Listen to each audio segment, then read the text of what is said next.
Hello guys, आइए देखते हैं आज की क्लास में हम लोग पास्ट कंटिन्यूअस टेंस, है ना।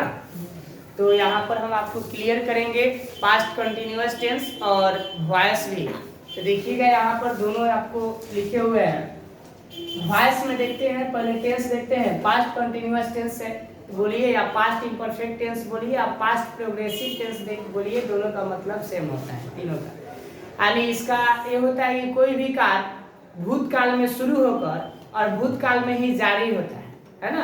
यानी कोई भी कार्य भूतकाल में शुरू होकर भूतकाल में ही जारी रहता है, तो इसे पास्ट कंटिन्यूअस टेंस के नाम से जानते हैं। तो पास्ट कंटिन्यूअस टेंस का पहचान होता है, यानी क्रिया के अंत में रहा रहे रही होगा और रहा रहे रही के बाद में था थे थी होगा, है ना। रहा रहे रही के बाद में क्या होगा? था थे थी। जैसे वह खा रहा था, मेरी माँ खाना पका रही थी, है ना। वह उससे मिल रहा था, है ना। वह उसकी तरफ देख रही थी, समझ रहे हो ना। वे लोग लात खा रहे थे, समझ रहे हो ना। इस टाइप के जितना भी हुआ भूतकाल में हुआ, समझ रहे हो ना। तो ये सब इसमें आता है। रहा रहे रही के बाद में था थे थी। इसका स्ट्रक्चर एकदम आसान, इससे आसान कोई टेंस नहीं। देखिए, सब्जेक्ट के बाद में वाज वर्ड लगाएंगे, एक बाद में वर्ब फोर लगाएंगे, ऑब्जेक्ट लगाएंगे। निगेटिव बनाएंगे तो बस देखो क्या करना है, यहाँ वर्ब फॉर्म चेंज नहीं होता। याद रखिएगा, आपको हम पहले क्लास में बताए भी थे कि वर्ब फोर का भी चेंज नहीं होता है ना। जब अफर्मेटिव से निगेटिव इंटरोगेटिव बनाएगा तो वर्ब फोर चेंज नहीं होगा। यानी subject plus was were plus क्या होगा? Not plus verb four plus object, है ना। जैसे यहाँ इसका अब पैसिव वॉइस में बस थोड़ा सा का एकदम दिमाग लगाना, एकदम कॉन्सेप्ट क्लास देखिए। यहाँ पे करना ये है ना कि सिर्फ वाज वर्ड के बाद में बीइंग जोड़ देना है।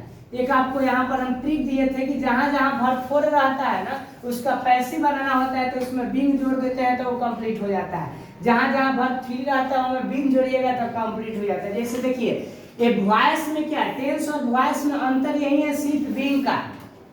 अरे देखो तो सेम स्ट्रक्चर है, subject plus was word, subject plus was word plus क्या जुड़ा है यहाँ पर? बीईआईएनजी, बीइंग। सिर्फ बीइंग जोड़िएगा कंप्लीट हो जाएगा बीइंग, और प्लस वर्ब थ्री। आपको ये भी बताए थे कि किसी भी टेंस का वॉइस बनाना हो पैसिव तो उनमें हमेशा वर्ब फॉर्म कौन लगेगा? तीसरा, यानी वर्ब थर्ड लगेगा। तो यहाँ पर वर्ब थ्री, और वर्ब थ्री के बाद में ऑब्जेक्ट रहता था बाई प्लस एजेंट। जैसे आइए यहाँ देखिए, लिखा है कि वह पत्र लिख रही है, देखो तो रही आ गया, यहाँ रही थी आ गया कि नहीं? रहा रहे रही। तो ये आपको पास्ट कंटिन्यूअस हुआ। तो यहाँ पर लिखेंगे सी, और सी के साथ में वॉज लगेगा, सी वॉज।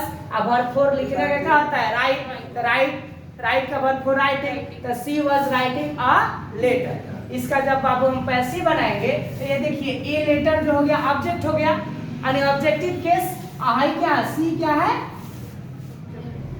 सब्जेक्टिव केस है। तो जब भी वॉइस बनाते हैं तो सब्जेक्ट को ऑब्जेक्ट और ऑब्जेक्ट को सब्जेक्ट के स्थान पर रखते हैं। तो ए लेटर शुरू में चला जाएगा ना।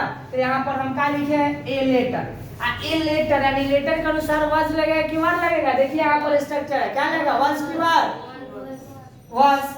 तो आ लेटर वर्ड्स, यहाँ तक देखो तो वर्ड्स के बाद में क्या जुड़े हैं? यहाँ पर स्ट्रक्चर में देखिए क्या जुड़ा है? सिर्फ बीइंग। तो a letter was being. Right का वर्ब थ्री का होता है right, wrote, written. Verb form याद कर लीजिए, जिनको नहीं याद है अभी से अपने जिंदगी में एग्जाम देना है तो, है ना।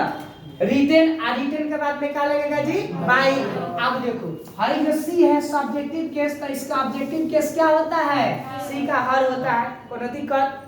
आपको हमें भी लिखवा दिया कि आई का मे बी का अस, है ना, टोटल लिखवाया है, उसको देख लीजिएगा।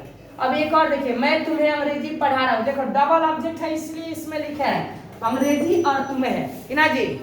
मैं तुम्हें अंग्रेजी पढ़ा रहा हूँ, तो आई वाज, एक बाद में टीचिंग, एक बाद में क्या चीज? इंग्लिश, एक बाद में क्या? यू। तो अब देखो ऑब्जेक्ट में जब लेके जाएंगे तो लास्ट में जो ऑब्जेक्ट रहेगा ना ऑब्जेक्टिव केस, उसी को लेकर सब्जेक्टिव केस में जाते हैं, समझ रहा हूँ। तो ये देखो यू का तो बदलता नहीं, यू का यू ही रहता है। तो यू में वर्ड लगता है कि वर्ड लगता है। तो यू वर्ड, और वर्ड के बाद में हम क्या जुड़ेंगे हो? बीइंग। तो यू वर्ड बीइंग। और टीच का यहाँ वर्ब फोर है टीचिंग, और इसका वर्ब थ्री क्या होगा? टॉट होता है। टीच, टॉट, है ना, टीचिंग, टीच। तो यहाँ पर क्या हो गया? You word being taught English, एक बाद में बाई। आई जो है सब्जेक्ट के रूप में है, ऑब्जेक्ट के रूप में आएगा तो क्या होगा? बस यही तो है। अगर आपके एग्जाम में निगेटिव आ जाएगा, वर्ड्स के बाद नॉट लगा रहेगा, तो यहाँ भी वर्ड के बाद क्या लगेगा? नॉट। इंट्रोगेटिव में वर्ड्स को क्या करेगा? बाहर निकाला रहेगा, तो इसमें भी वर्ड को क्या निकलेगा? बाहर निकालेगा। यही कॉन्सेप्ट है, बात बाकी कुछ नहीं है, समझ रहे हो? बस, धन्यवाद।